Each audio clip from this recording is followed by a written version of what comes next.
Hi hello welcome back to our channel. எல்லோரும் எப்படி இருக்கீங்க? நான் ரொம்ப நல்லா இருக்கேங்க. இந்த ரீடிங்கில் நம்ம பார்க்க போகிறது ஒரு இன்ட்ரெஸ்டிங்கான விஷயம் அப்படின்னே சொல்லலாம். நிறைய பேர்த்துக்கு மனசுக்குள்ளார ஒரு க்யூரியாசிட்டி இருக்கும். நமக்கான லைஃப் பார்ட்னர் எப்படி இருப்பாங்க அப்படின்னு சொல்லி தோணும். ஆணாக இருந்தாலும் சரி, பெண்ணாக இருந்தாலும் சரி, நம்மளுடைய வாழ்க்கை துணை எப்படி இருப்பாங்க அப்படிங்கிற மாதிரி ஒரு கேள்வி இருக்கும். அந்த கேள்விக்கான பதில் இந்த ரீடிங்கில் நம்ம பார்க்கலாங்க. அதுக்கு முன்னாடி இது வரைக்கும் நம்ம சேனலை சப்ஸ்கிரைப் பண்ணாமல் பார்த்துட்டு இருந்திங்கன்னா மறக்காமல் சப்ஸ்கிரைப் பண்ணி என்னை சப்போர்ட் பண்ணுங்கள். பக்கத்தில் நோட்டிஃபிகேஷன் பெல் இருக்கு இல்லையா, அதையும் கிளிக் பண்ணிங்கன்னா தான் நான் அப்பப்போ போடுற ரீடிங்ஸ் எல்லாமே உங்களுக்கு மிஸ் ஆகாமல் நோட்டிஃபிகேஷனில் வரும். அதே போல் இந்த கார்டோட எனர்ஜியோட கனெக்ட் ஆகிறதுக்கு மறக்காமல் நம்மளுடைய வீடியோவை லைக் பண்ணிவிட்டு பாருங்கள். இந்த வீடியோ பார்க்குற எல்லாருமே கமெண்ட் செக்ஷனில் நான் சொல்லக்கூடிய இந்த ஒரு வரியை டைப் பண்ணுங்கள். I meet my pure soul. I meet my pure soul. இதை நீங்கள் டைப் பண்ணி இந்த எனர்ஜியோடு கனெக்ட் ஆகிக்கோங்க. ஓகேங்களா? சரி, இப்போ பார்க்க போகிறது ஒரு ஜென்ரலான ஒரு ரீடிங் தான். இது ஸ்பெசிஃபிக்காக உங்களுக்கு தான் அப்படிங்கிற மாதிரி கிடையாது. உங்களுக்கு தனியாக தெரிஞ்சுக்கணும் அப்படின்னு நினச்சிங்கன்னா ஸ்க்ரீனில் தெரியக்கூடிய நம்பருக்கு நீங்கள் வாட்ஸ்அப் பண்ணுங்கள். அதில் உங்களுக்கு பர்சனல் ரீடிங் நான் பார்த்து சொல்கிறேன். இது ஒரு கலெக்டிவான ரீடிங்கு. ஸோ எதையும் ஃபோர்ஸ் பண்ணி நமக்கானது அப்படின்னு சொல்லி நீங்கள் எடுத்துக்க வேணாம். அதே போல் இது பார்த்திங்கன்னா ஆண்களுக்கு பெண்களுக்கு அப்படின்ட்டு தனித்தனியாக நான் போடலை, சரிங்களா? காமனாக போடுறேன். ஸோ உங்களுடைய நபருங்கும்போது நீங்கள் உங்களுடைய ஆப்போசிட் பர்சனை நீங்கள் நினச்சிக்கோங்க, சரிங்களா? ஃபீமேலாக இருந்தால் மேலே நினச்சிக்கோங்க, மேலாக இருந்தால் ஃபீமேலை நினச்சிக்கோங்க. ஓகேங்களா? சரி, ஃபஸ்ட்டு உங்களுக்கு நான் இங்கே பைல் 1 பைல் 2 அப்படின்னு சொல்லிவிட்டு ரெண்டு கொடுக்குறேன். இது பைல் 1, இது பைல் 2. நல்ல டீப் பிரீத் எடுத்துகிட்டு ரிலாக்ஸாக இதில் ஏதாவது ஒன்றை நீங்கள் சூஸ் பண்ணுங்கள். நீங்கள் சூஸ் பண்ணது பைல் 1ஆ பைல் 2வாங்கிறத மறக்காமல் எனக்கு கமெண்ட் செக்ஷனில் கொடுத்துருங்க. நான் அதுக்குள்ளே கார்டு சஃபில் பண்ணுறேன். நீங்கள் பைல் சூஸ் பண்ணுங்கள்.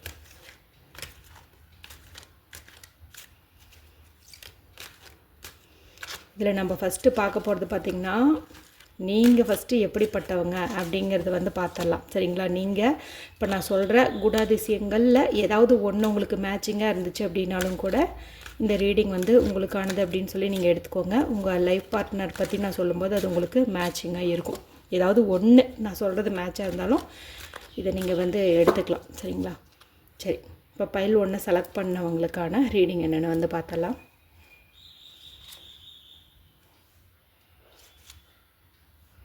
நீங்கள் எந்த மாதிரியான பர்சன், உங்களுடைய கேரக்டர் எந்த மாதிரி இருக்கும் அப்படின்னு பார்க்கலாம்.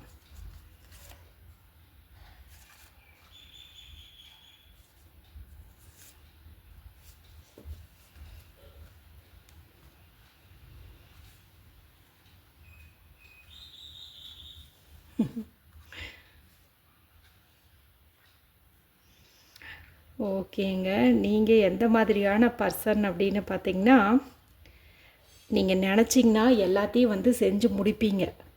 வீட்டு வேலையாக இருந்தாலும் சரி, இல்லை ஆஃபீஸ்லேயே இருந்தாலும் சரி, எதுவாக இருந்தாலும் உங்களால் சாதிக்க முடியும்.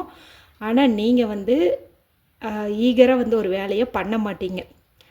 கொஞ்சம் சோம்பேறித்தனமாக இருப்பீங்க. அப்புறம் பார்த்துக்கலாமே அப்படிங்கிற மாதிரி நீங்கள் இருப்பீங்க. கரெக்டானு சொல்லிட்டு எனக்கு கமெண்ட் பாக்ஸில் டைப் பண்ணுங்கள்.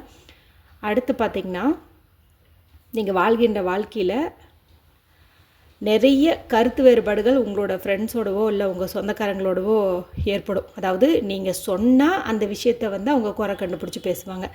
நீ சொன்னால் அது கரெக்டாக இருக்குமா அப்படிங்கிற மாதிரி நீங்கள் சொல்கிறதுக்கு ஆப்போசிட்டாக தான் பேசுவாங்க. அதாவது நீங்கள் நல்லதாக ஒரு விஷயம் சொன்னாலும் அதை ஏற்றுக்க மாட்டாங்க. இல்லை நீ சொல்கிறது தப்பு அப்படிங்கிற மாதிரி உங்கள் மேலே ஒரு குறையை சொல்லுவாங்க. அடுத்து பார்த்திங்கன்னா, உங்களுக்கு அதிகமாக கோபம் வரும். ரொம்ப கோவப்படுவீங்க. ஒரு சில விஷயங்கள் ஆசைப்படுவீங்க. அது நடக்கலைன்னா ஐயோ போச்சே அப்படிங்கிற மாதிரி ரொம்ப ஏமாற்றம் அடைவீங்க. அது மட்டும் இல்லாமல் ரொம்ப வீக்னஸ் ஆனவங்க நீங்கள். அதாவது பார்த்தா ஸ்ட்ராங்காக தெரிவிங்க, ஆனால் ரொம்ப ரொம்ப எமோஷ்னல் ஆனவங்க, சென்சிட்டிவ் ஆனவங்க அப்படின்னு சொல்லலாம். அடுத்து எதுக்குமே சகிப்புத்தன்மை அப்படிங்கிறது உங்களுக்கு இருக்காது. அதாவது அட்ஜஸ்ட் பண்ணி போகலாம் அப்படிங்கிற மாதிரி நீங்கள் நினைக்க மாட்டீங்க. அப்படி அட்ஜஸ்ட் பண்ணிக்கலாங்கும்போது உங்களுக்கு கோபம் வரும். அடுத்து ஒரு சின்ன வேலை பண்ணால் கூட அதுக்கு ஒரு அப்ரிஷியேஷன் வந்து எதிர்பார்ப்பீங்க. வீட்லேயா இருந்தாலும் வேலை செய்கிற இடத்துலையா இருந்தாலும் நான் ஒரு வேலை பண்ணிட்டேன்னா பரவாயில்லையே நீ நல்லா பண்ணிட்டியே அப்படின்னு வந்து சொல்லணும், பாராட்டணும் அப்படின்னு சொல்லி நீங்கள் எதிர்பார்ப்பீங்க. அப்படிலாம் இல்லை அப்படிங்கும்போது கோபம் வந்து உங்களுக்கு வரத்துக்கு வாய்ப்பு வந்து இருக்குது. அந்த மாதிரி பர்சனா அப்படின்னு வந்துட்டு சொல்லுங்கள். அடுத்து லைட்டாக உங்களுக்கு வந்து கொஞ்சம் பொறாமை குணம் வந்து இருக்குது.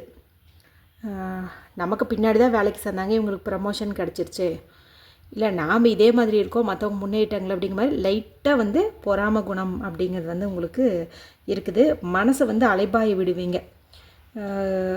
அதாவது ஒருநிலைப்படுத்தவே முடியாது. ஏதாவது ஒரு மெடிடேஷனே பண்ணலான்னு நீங்கள் நினச்சிங்கனாலும் அப்போ தான் நீங்கள் கண்ணை மூடுனா 1000 விதமான கற்பனைகளும் கனவுகளும் மனசுக்குள்ளே வந்து ஓடிக்கிட்டே இருக்கும் அப்படின்னு வந்து சொல்லலாம். கொஞ்சம் வந்து டல்லான பர்சன் தான், ரொம்ப சுறுசுறுப்பாக வந்து இருக்க மாட்டீங்க, கொஞ்சம் டல்லான பர்சன் அப்படின்னு வந்து சொல்லலாம். அடுத்து பார்த்திங்கன்னா எங்கேயாவது டூர் போகிறது வந்து விரும்புவீங்க. ஃபேமிலி டூரோ இல்லை ஆஃபீஸ் டூரோ இந்த மாதிரி எங்கேயாவது ஒன்று போகணும், இல்லைனா வெளியில் ஜாலியாக ஃப்ரெண்ட்ஸோடு சுற்றணும் அப்படிங்கிற விருப்பம் வந்து உங்களுக்கு இருக்கும். அதே போல் சோசியல் மீடியாவில் நீங்கள் வந்து ரொம்ப அதிகமாக இன்ட்ரெஸ்ட் காட்டுவீங்க. ஸ்டேட்டஸ் போடுறது, ரீல்ஸ் போடுறது, ஸ்டோரி போடுறது இதெல்லாம் வந்து உங்களுக்கு ரொம்ப பிடிக்கும். இந்த வீடியோ பார்த்துட்ருக்கிற ஒரு சிலர் யூடியூப் சேனல் வச்சுருக்கிறது, இல்லை ரீல்ஸ் ஷார்ட்ஸ் வீடியோ போடுறது, இந்த மாதிரி ஒரு ஹேபிட் இருக்கிறதுக்கும் வந்துட்டு வாய்ப்பு வந்து அதிகம்.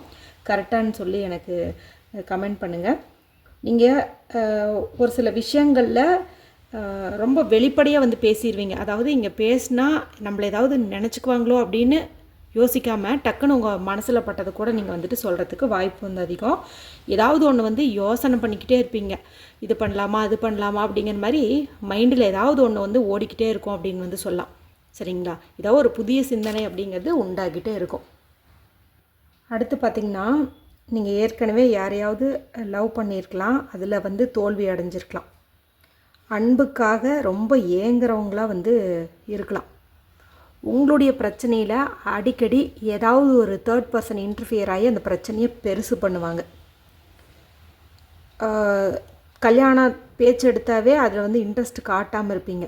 ஏன்னா ஆல்ரெடி ஒரு லவ் ஃபெயிலியர் இருந்திருக்கலாம், இல்லை உங்களுக்கு இந்த திருமண உறவில் நம்பிக்கை இல்லாமல் கூட இருந்திருக்கலாம், ஒரு விரக்தி வந்து இருந்திருக்கலாம் அப்படின்னே வந்து சொல்லலாம். அடுத்து பார்த்திங்கன்னா நான் முன்னாடியே சொன்ன மாதிரி ஏதாவது ஒன்று சந்தேகப்படுவீங்க, அதே போல் குழப்பப்படுவீங்க, மனசை வந்து கண்ட்ரோலாக வச்சுக்க மாட்டீங்க. அடிக்கடி ஏமாற்றம் ஏற்படுறதுனால இதுலேயும் தோற்று போயிடுவோமோ அப்படின்னு சொல்லி ஒரு பய உணர்வோடவே வந்து இருப்பீங்க. இப்போ இதில் எல்லாமே கரெக்டாக இருந்தாலும் சரி, இதில் ஏதாவது ஒரு பாயிண்ட் கரெக்டாக இருந்தாலும் சரி, அது என்ன பாயிண்ட் கரெக்டாக நான் சொல்லியிருந்தேன் அப்படிங்கிறத மறக்காமல் எனக்கு கமெண்ட் செக்ஷனில் தெரியப்படுத்துங்க. இது வந்து உங்களுக்கானது. அதாவது பைல் 1 செலக்ட் பண்ண உங்களுடைய கேரக்டர். ஓகேவா? உங்களுடைய லைஃப் பார்ட்னர் எப்படி இருப்பாங்க அப்படிங்கிறத இப்போ நம்ம பார்த்துடலாம். இப்போ நீங்கள் லவ் பண்ணிகிட்ருக்கிற பர்சனுடைய கேரக்டராகவும் கூட இது இருக்கலாம். இல்லை இது வரைக்கும் நான் யாரையுமே விரும்பினது இல்லை, இனிமேல் தான் இது மாதிரி ஒரு ஐடியா இருக்குது, அல்லது வீட்டில் வந்து எனக்கு ஒரு பொண்ணு பார்க்குறாங்க, பையன் பார்க்குறாங்க, அவங்க எப்படி இருப்பாங்கன்னு நான் தெரிஞ்சுக்கணுன்னு விரும்புகிறேன் அப்படிங்கிற மாதிரி இருந்தாலும் ஓகே தான். உங்கள் பர்சன் வந்து இந்த மாதிரி கேரக்டரில் தான் இருப்பாங்க.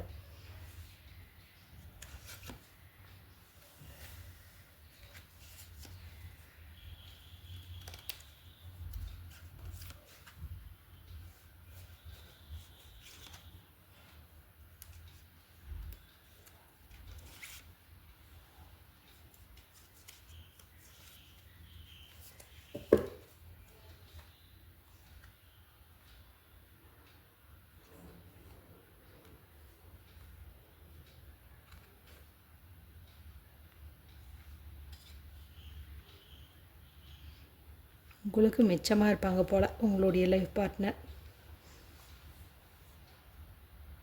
அதாவது இப்போது நீங்கள் லவ் பண்ணிகிட்ருக்கக்கூடிய பர்சன் இந்த மாதிரி கேரக்டரில் இருக்காங்களா அப்படின்னும் பாருங்கள். அப்படி நீங்கள் வேறு யாரையும் லவ் பண்ணல அப்படிங்கும்போது உங்களுடைய ஃப்யூச்சர் பர்சன் வந்து இப்படி இருக்கிறதுக்கான வாய்ப்பு வந்து இருக்குது.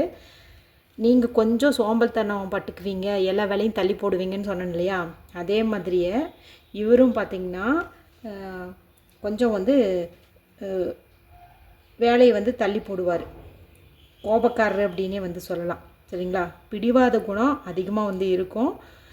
அதே போல் பார்த்திங்கன்னா நிறைய பிளான் போடுவாங்க, நிறைய திங்க் பண்ணுவாங்க, நிறைய பிளான் பண்ணுவாங்க. இன்றைக்கி இதை முடிக்கணும், அன்றைக்கி அதை முடிக்கணும் அப்படின்ட்டு.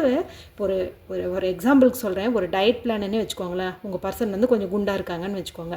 அவங்க வந்து இளைக்கணுங்கிறதுக்காக நான் மார்னிங் இந்த எக்ஸசைஸ் பண்ணுவேன், இனி வந்து இந்த உணவு தான் நான் சாப்பிடுவேன், இந்த டைமுக்கு நான் ஜிம்முக்கு போவேன் அப்படிங்கிற மாதிரி நிறைய வந்துட்டு பிளான் பண்ணுவாங்க. எல்லா பிளானிங்கோடு சரி எதுவுமே வந்துட்டு எக்ஸிக்யூட் பண்ண மாட்டாங்க.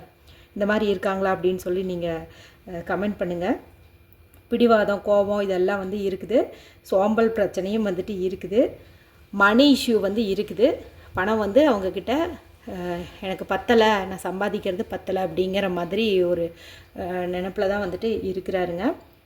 அடுத்து பார்த்திங்கன்னா எதுலேயும் கொஞ்சம் இன்ட்ரெஸ்ட் இருக்காது. படிப்பு, வேலை இதிலெல்லாம் இன்ட்ரெஸ்ட் இருக்காது. ஏதோ பண்ணணுமே, படிக்கணுமே, வேலை செய்யணுமே அப்படிங்கிறதுக்காக அந்த மாதிரி தான் வந்துட்டு அவங்க எல்லாமே செய்வாங்க. அதாவது ஒரு பொறுப்பாக செய்ய மாட்டாங்க.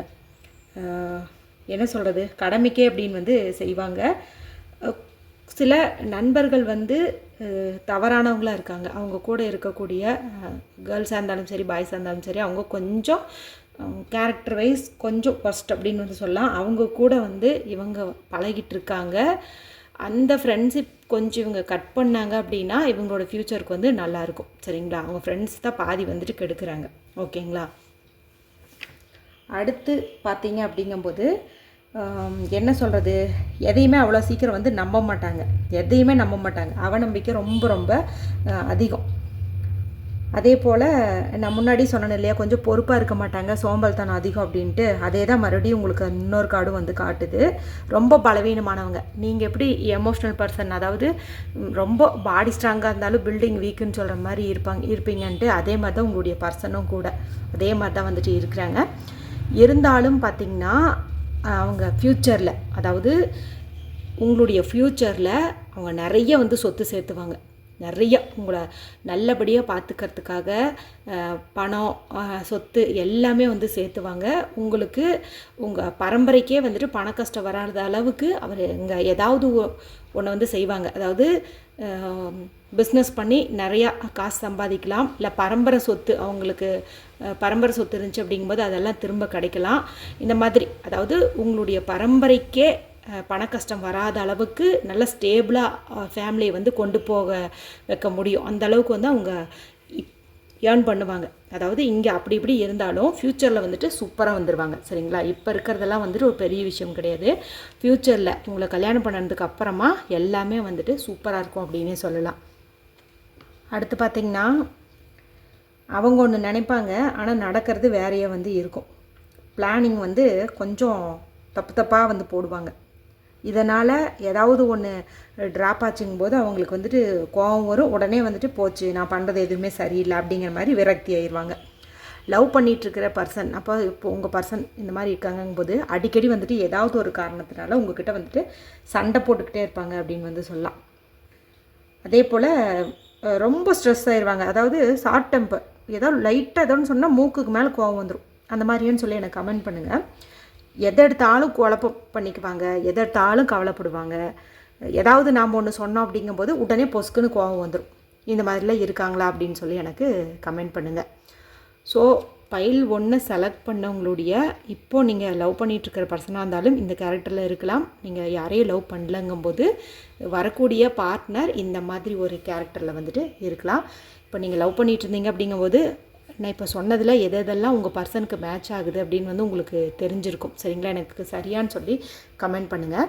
சரி, இப்போது உங்களுக்கான ஏஞ்சல் மெசேஜ், அதாவது ஃபைல் 1 செலக்ட் பண்ணவங்களுக்கான ஏஞ்சல் மெசேஜ் என்ன அப்படின்னு வந்து பார்த்துருவோம். உங்களுக்கு பிரபஞ்சம் என்ன சொல்லுது அப்படின்னு வந்து பார்த்துருவோம். ஓகேங்க, honeymoon, enjoy the bliss of holiday, time together. Okay, இப்போ நீங்கள் லவ் பண்ணிகிட்ருக்கீங்க அப்படிங்கும்போது நீங்கள் எங்கேயாவது ஜாலியாக வந்துட்டு போயிட்டு வரலாம், நல்லா வந்துட்டு லைஃப் என்ஜாய் பண்ணலாம். மேரேஜ்க்காக வெயிட் பண்ணிகிட்ருக்குறவங்க சீக்கிரமாகவே வந்துட்டு உங்களுடைய பார்ட்னர் யாருன்னு பிரபஞ்சம் உங்களுக்கு காட்டும். ஹனிமூன் போவதற்கான வாய்ப்பு வந்து அதிகம். ஓகேவா? அதாவது நீங்கள் இனிமேல் தனியாக இருக்க மாட்டீங்க, உங்கள் பர்சன் வந்துடுவாங்க, அவங்க கூட நீங்கள் ஜாலியாக இருப்பீங்க அப்படிங்கிறது தான் இந்த கார்டு வந்து சொல்லுது. சரி, ஃபைல் 1 பார்த்தவங்களுக்கான ரீடிங் வந்து முடிஞ்சிருச்சு. இப்போது ஃபைல் 2க்கு பிரபஞ்சம் வந்து என்ன செய்தி சொல்லுது அப்படின்னு வந்து பார்க்கலாம். பைல் 2 செலக்ட் பண்ணவங்க, அதாவது இந்த பிங்க் பிரேஸ்லெட்டை செலக்ட் பண்ணவங்க ரெடி ஆயிருங்க. உங்களோட பர்சன் வந்து எப்படி இருக்காங்கன்னு வந்து பார்த்துடலாம்.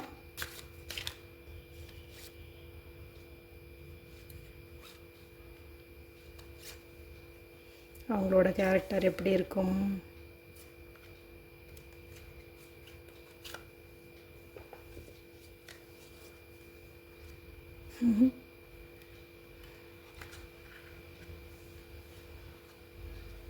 ஓகே, சூப்பருங்க. இந்த பர்சனும் பார்த்திங்கன்னா அவங்க நினச்சா எல்லாமே வந்து செய்யலாம், எதுவாக இருந்தாலும் வந்துட்டு செய்யலாம். ஆனால் வந்து செய்ய மாட்டாங்க. அதாவது ஒரு படத்தில் கூட சொல்லுவாங்க இல்லையா, நான் நினச்சா செய்யலாம் ஆனால் செய்ய மாட்டேன் அப்படின்ட்டு. அது மாதிரி தான் எது எடுத்தாலும் வந்து ஒத்தி போடுவாங்க. அதே போல் கரெக்டாக கொண்டு போக மாட்டாங்க. பிளானிங்கும் வந்துட்டு சரியாக இருக்காது. அந்த மாதிரி ஒரு பர்சனாக வந்திருப்பாங்க. அதாவது இப்போ நீங்கள் லவ் பண்ணிகிட்ருக்கிறீங்க அப்படின்னு வச்சுக்கோங்களேன், இன்றைக்கி இங்கே போகலாம், இன்னும் இங்கே கூட்டிகிட்டு போகிறேன், ஷாப்பிங் போகலாம், சினிமாவுக்கு போகலான்னு ஒரு பிளான் பண்ணுவாங்க. ஆனால் பார்த்தீங்கன்னா கடைசி நேரத்தில் சொதப்பிடுவாங்க. இல்லை எனக்கு முக்கியமான வேலை வந்துருச்சு, இல்லை நான் அங்கே போகணும் இங்கே போகணுன்னு சொல்லிட்டு அந்த பிளானை வந்துட்டு கண்டிப்பாக அவங்க வந்து கெடுப்பாங்க, கூட்டிகிட்டு போக மாட்டாங்க. கரெக்டானு சொல்லிட்டு எனக்கு கமெண்ட் பண்ணுங்கள், சரிங்களா? அடுத்து பார்த்திங்கன்னா ஒரு சமநிலை வந்து இருக்காது. அதாவது அவங்க மட்டும்தான் பேசணும்னு நினைப்பாங்க, உங்களுக்கான ஸ்பேஸ் வந்து கொடுக்கவே மாட்டாங்க. எதுலேயும் ஒரு நிதானம் கிடையாது, பொறுமை கிடையாது. சடனாக கோபம் வரும், நான் சொல்கிறத பேசிடுறேன் அப்படிங்கிற மாதிரி படப்படன்னு பொறிஞ்சு தள்ளிட்டு அதோடு வந்துட்டு முடிச்சுக்குவாங்க. இப்போ லவ் பண்ணிகிட்ருக்கிறவங்களா இருந்தீங்கன்னா உங்களோட பர்சன் கூட நீங்கள் பழகிறதுனால இந்த கேரக்டர் இருக்கான்னு சொல்லிட்டு நீங்கள் கெஸ் பண்ணிவிடுவீங்க, சரிங்களா? ஆனால் ஃப்யூச்சரில் வரவங்க இப்படி இருக்காங்களாங்கிறது இந்த கார்டு மூலமாக நீங்கள் தெரிஞ்சுக்குவீங்க. ஆனால் வரப்போகிறவங்க கூட பழகும்போது தான் உங்களுக்கு இதெல்லாம் வந்துட்டு ரெசனேட் ஆகும், சரிங்களா? அடுத்து உங்களுடைய பர்சன் பார்த்திங்கன்னா கடின உழைப்பாளியாக வந்து இருப்பாங்க. அதாவது ரொம்ப ஹார்ட் ஒர்க் வந்து பண்ணுவாங்க. ஏதாவது ஒன்று நினச்சாங்கன்னா அதெல்லாம் நடத்திக்கணும்னு நினச்சாங்கன்னா நடத்திக்குவாங்க. அதாவது அவங்களுடைய பர்சனலாக வில்லிங் இருந்தால், நீங்கள் சொன்னேன் இல்லையா, நிறைய பிளான் பண்ணுவாங்க ஆனால் சொதப்புவாங்கன்ட்டு. ஆனால் உண்மையாக அந்த விஷயத்தை அவங்க விரும்பினாங்க அப்படின்னா கண்டிப்பாக அதை பண்ணுவாங்க. நான் முன்னாடி சொன்ன மாதிரி இன்றைக்கி சினிமாவுக்கு உங்கள் கூட போகணும்னு உண்மையாக அவங்க பிளான் பண்ணாங்கன்னா மற்ற வேலையெல்லாம் ஒதுக்கி வச்சுட்டு உங்களை வந்து கூட்டிகிட்டு போயிடுவாங்க, சரிங்களா? அதாவது அவங்க வந்து அதை விரும்பினாங்கன்னா கண்டிப்பாக வந்து அது நடக்கும். அதே போல் ஹெல்த் கான்சியஸ் வந்து ரொம்ப அதிகம். கரெக்டாக இருக்கணும், இப்படி தான் சாப்பிடணும், இந்த எக்ஸசைஸ் பண்ணணும், உடம்ப ஃபிட்டாக வச்சுக்கணும் அப்படிங்கிற மாதிரி இருப்பாங்க. அடுத்து பார்த்திங்கன்னா ஒரு வேலையில் இறங்க மாட்டாங்க. அப்படி இறங்குனா அதை வந்து பர்ஃபெக்டாக செஞ்சு முடிப்பாங்க, அந்த மாதிரி தான் இருப்பாங்க. அதனால் அவங்களுக்கு வந்துட்டு சக்ஸஸும் கூட கிடைக்கும். அதே போல் ஒரு பிளான் பண்ணாங்கன்னா லாங் டேர்முக்கும், அதாவது லைஃப் முழுக்க எப்படி இருக்கணும் அப்படின்னு சொல்லி வந்து பிளான் பண்ணிடுவாங்க. அதாவது லாங் லைஃபுக்கே அவங்க வந்துட்டு பிளான் பண்ணிடுவாங்க, சரிங்களா? அதாவது ஒரு சில நேரங்களில் அவங்க நினைக்கிறது வந்து நடக்காமல் போகலாம். சில தடை தாமதம், பொருளாதார பிரச்சனை, அதாவது பண கஷ்டம், அல்லது வேறு யாராவது தவறாக கைட் பண்ணதுனால ஏதாவது ஒரு இஷ்யூவில் மாட்டிக்கலாம். அதே போல் குடும்ப பிரச்சனை, பகை, இந்த மாதிரி எல்லாம் கூட வந்துட்டு இருக்கிறதுக்கு வாய்ப்பு வந்து அதிகம் அப்படின்னே சொல்லலாம். அதே போல் நிறைய சவால்களை வந்துட்டு அவங்க சந்திப்பாங்க. நிறைய வந்துட்டு சவாலை சந்திப்பாங்க, போட்டிகளை சந்திப்பாங்க. எப்போ பார்த்தாலும் பரபரப்பாகவே வந்து இருப்பாங்க. இருந்தாலும் நான் முன்னாடியே சொன்ன மாதிரி தனக்கு ஒன்று வேணும் அப்படின்னுட்டா அதில் விடாமுயற்சியோடு இறங்கி கண்டிப்பாக தடையை தாண்டி வெற்றி பெறுவாங்க, சரிங்களா? கண்டிப்பாக வெற்றி வந்து நிச்சயம். அதாவது இங்கே சொன்ன மாதிரி கொஞ்சம் வந்து அவங்களுக்கு பண கஷ்டம் வரலாம், சுமை வரலாம், அப்படி இப்படின்னாலுமே அது எல்லாத்தையுமே அவங்க வந்துட்டு எல்லாத்தையும் வந்து தாண்டிடுவாங்க, ஓகேங்களா? அதன் பிறகு என்னங்க, உங்கள் கல்யாணத்துக்கு அப்புறமா பார்த்திங்கன்னா அவங்களுடைய வாழ்க்கையில் ஒரு சில விஷயங்களை இழந்திருந்தாலும் அதெல்லாம் உங்கள் மூலமாக உங்களுக்கு திரும்ப கிடைக்கும். வாழ்க்கையே ஒரு நிறைவாக வந்து ஃபீல் பண்ணுவாங்க. அதாவது நீங்கள் அவங்க லைஃப்குள்ளே வந்ததுக்கு அப்புறமா தான் அவங்க வந்துட்டு லைஃப் வந்து ஃபுல்ஃபில் ஆச்சு அப்படிங்கிற மாதிரி வந்து நினைப்பாங்க. இன்னும் வந்து பல சாதனை வந்து செய்வாங்க. இன்னும் வந்து நல்ல ஒரு அடுத்த கட்டத்துக்கு வந்து முன்னேறுவாங்க அப்படின்னே வந்து சொல்லலாம். புதிய தொடக்கம் வந்து உண்டாகும். வேலையாகட்டும், அது புதுசாக நல்ல ஒரு சம்பளத்தில் கிடைக்கும், இல்லை பிஸ்னஸ் ஆகட்டும், எதுவாக இருந்தாலும் ஒரு நியூ ஓப்பனிங் அப்படிங்கிறது வந்து உண்டு. அதே போல் எல்லாத்துலேயுமே அவங்களுக்கு வந்துட்டு சக்ஸஸ் அப்படிங்கிறது கிடைக்கும். என்ன விரும்பினாங்களோ அந்த ஆசை கனவு எல்லாமே வந்துட்டு நிறைவேறுங்க. குறிப்பாக சொல்லணுன்னா வெளிநாடு போகக்கூடிய யோகம் வந்து உண்டு. உங்களை கல்யாணம் பண்ணதுக்கப்புறமா நீங்கள் வந்து ஃபாரினில் செட்டில் ஆகிறதுக்கான வாய்ப்பும் வந்து அதிகம். இப்போ லவ் பண்ணிகிட்ருக்கிறவங்க உங்களுடைய பர்சன் இந்த மாதிரியா அப்படின்னு சொல்லி நான் ஒரு சில பாயிண்ட் வச்சு நீங்கள் கண்டுபிடிச்சிருப்பீங்க. ஃப்யூச்சர் பர்சன் எப்படி வருவாங்க அப்படிங்கிறத இனிமேல் வெயிட் பண்ணி தான் பார்க்கணும். சரிங்களா? ஓவராலாக பார்க்கும்போது அவங்களா ஒரு விஷயத்த வேணும்னு சொல்லி முடிவு பண்ணிட்டா கண்டிப்பாக அதை செஞ்சு முடிச்சுருவாங்க. இன்ட்ரெஸ்ட் இல்லாமல் பண்ணுறதை தான் வந்துட்டு தள்ளி போடுவாங்க. சரிங்களா? சரி, இப்போ பைல் 2வை செலக்ட் பண்ணவங்களுக்கான ஏஞ்சல் மெசேஜ் என்ன அப்படின்னு வந்து பார்த்துடலாம். சரிங்களா? பரவாயில்ல, பைல் 1 பைல் 2 2 பேர்த்துக்குமே ஸ்டார்டிங்கில் கொஞ்சம் அப்படி இப்படி அவங்க சோம்பல்தனம் கவலைப்படுவாங்க, பண விஷயத்தில் கொஞ்சம் அப்படி இப்படி இருப்பாங்கன்னு சொன்னாலும் அந்த எண்டு கார்டு சூப்பராக வந்துருச்சு பாருங்களேன். Patient to Singh with Joy. அதாவது உங்கள் மேலே ஒரு அதீத காதல் வந்து வச்சுருப்பாங்க. அவங்க உங்களை ரொம்ப ரொம்ப நல்லா மகிழ்ச்சியாக வந்து பார்த்துக்க போகிறாங்க அப்படின்னு சொல்லலாம். ஏன்னா இங்கே எல்லாமே பாருங்கள், நீங்கள் அவங்க லைஃப்குள்ளே வந்ததுக்கு அப்புறமா தான் அவங்க நிறைவான வாழ்க்கையை வாழ்வாங்கன்னு நான் சொன்னேன் இல்லையா? வெளிநாடெல்லாம் கூட்டிகிட்டு போவாங்கன்னு சொன்னேன் இல்லையா? உங்கள் கூட ஒரு நல்ல ஒரு டீப்பான ஒரு லவ்வோடு தான் வந்துட்டு வாழ போகிறாங்க அப்படின்னு வந்து சொல்லலாம். அப்புறம் என்ன, பைல் 2 செலக்ட் பண்ணவங்களும் ஹாப்பி தானே? ஓவராலாக பைல் 1 பைல் 2 2 பேர்த்துக்குமே நல்ல ஒரு குட் நியூஸோடு தான் இந்த வீடியோ வந்து எண்ட் ஆகுது. இந்த வீடியோ உங்களுக்கு பிடிச்சிருந்தது அப்படின்னா மற்றவங்களோடையும் ஷேர் பண்ணுங்கள். அடுத்தடுத்த பதிவுகள் பார்க்கணுன்னா நம்ம சேனலை மறக்காமல் சப்ஸ்கிரைப் பண்ணி என்னை சப்போர்ட் பண்ணுங்கள். அடுத்த ஒரு இன்ட்ரெஸ்டிங்கான ரீடிங்கில் உங்களை நான் சந்திக்கிறேன். Take care, bye by.